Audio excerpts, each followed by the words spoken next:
जय हरी. एकादश स्कंध भाग 151. 11व्या अध्यायात नाथ महाराज भक्ताचं जे भगवंतावर प्रेम असतं ती म्हणजे भक्ती.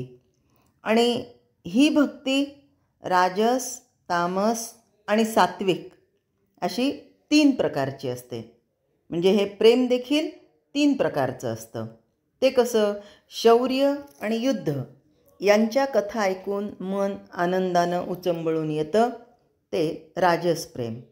दुःख शोकांचं प्रसंग हे ऐकून ज्यावेळी अंतःकरण द्रवतं तेव्हा ते तामस प्रेम.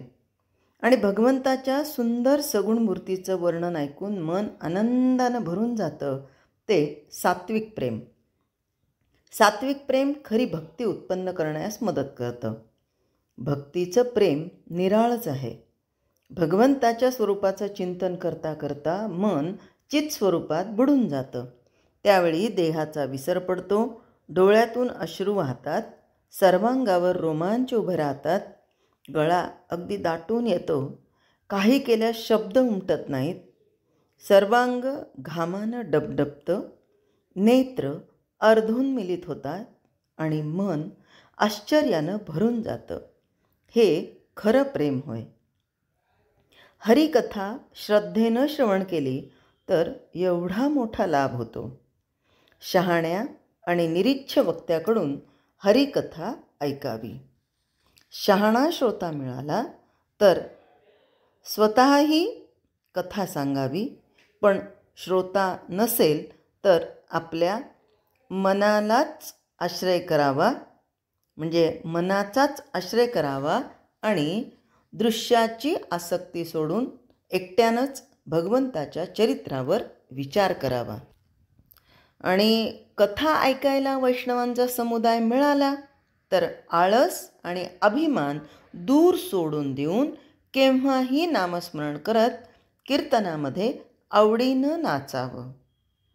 म्हणजे नाथ महाराज आपल्याला थोडक्यात असं सांगतात की कीर्तनासाठी, भागवतासाठी गर्दीच पाहिजे असं नाही, तर दर्दी मिळावे. आणि दर्दीही नाही मिळाले तर भगवंत समोर आहे, भगवंत मनात आहे, भगवंत म्हणजेच मी आहे असं म्हणून त्या भगवंताचं स्वतःच गुणगान करावं. भगवंताच्या प्रेमानं उन्मत्त होऊन जे लोक आवडीनं अहोरात्र नाम गातात त्यांचं मन आणि शरीर भगवंतानं भरून जातं. आपण मागे एकदा नाही का तो दृष्टांत पाहिला होता.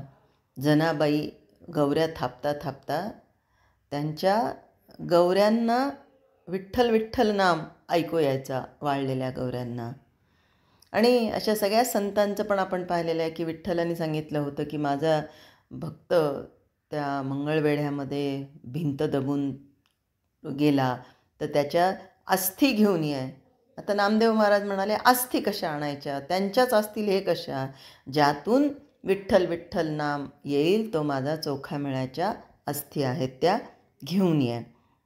म्हणजेच भगवंताच्या प्रेमानं उन्मत्त होऊन जे लोक आवडीनं अहोरात्र नाम गातात त्यांचं मन आणि शरीर भगवंतानं भरून जातं. त्यांचा धर्म, अर्थ आणि काम भगवंतच होतो. आता तो मांस विकणारा सधन कसाई, आता त्याचा धंदा होता मांस विकायचा, पण भगवंताला विष्णू रूपामध्ये म्हणजे शाळीग्राम हे त्याच्या तराजूमध्ये ते मांस तोलायचे, पण त्याचा हेतू भगवत स्मरणाचाच असायचा. आणि त्याचा धर्म, अर्थ आणि कामही काय भगवंतच झालेला.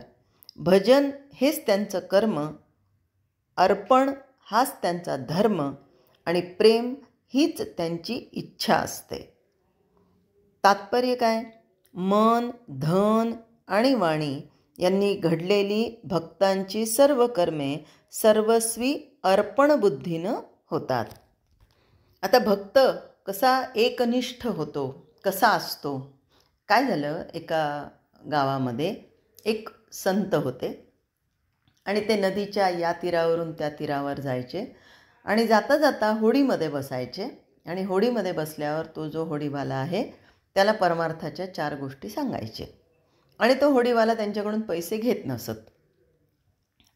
तो म्हणायचा, तुम्ही मला इतकं अमोल ज्ञान देता की जे कशानेच मिळणं शक्य नाही, तर त्या ज्ञानाची किंमत मी लावूच शकत नाही, मी तुमच्याकडून पैसे घेऊच शकत नाही.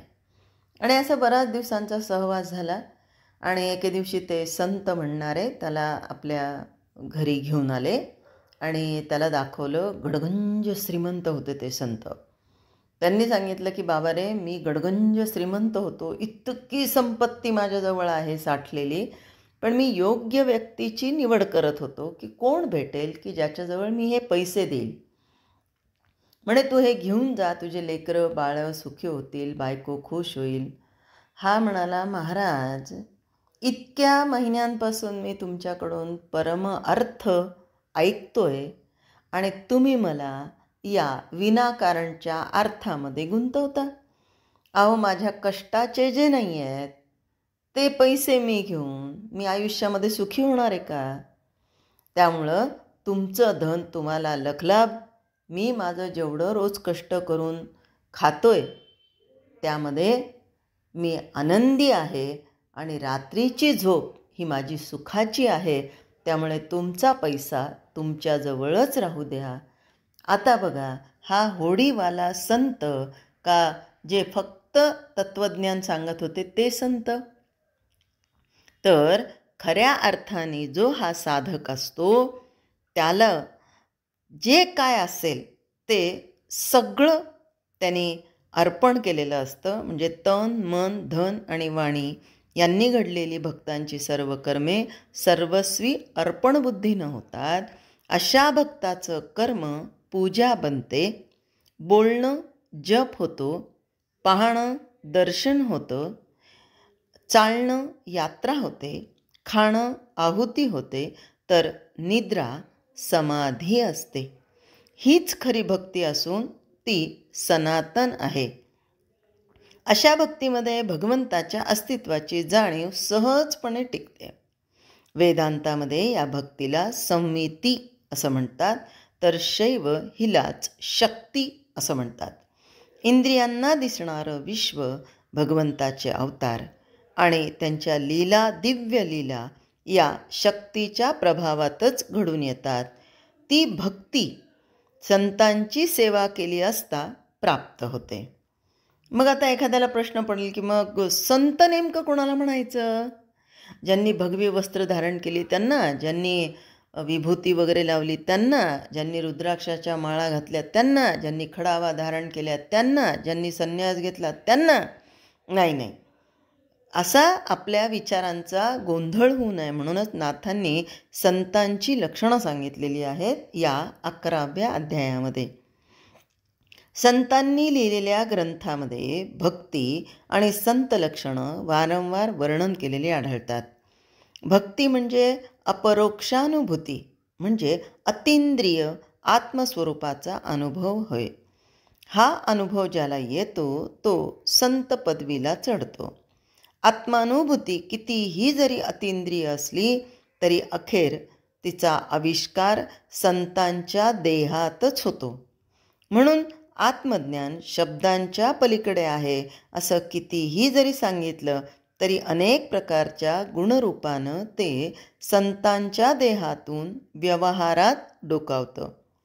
शिवाय संतांचं सहज जे गुण ते साधकाला साधनं होतात.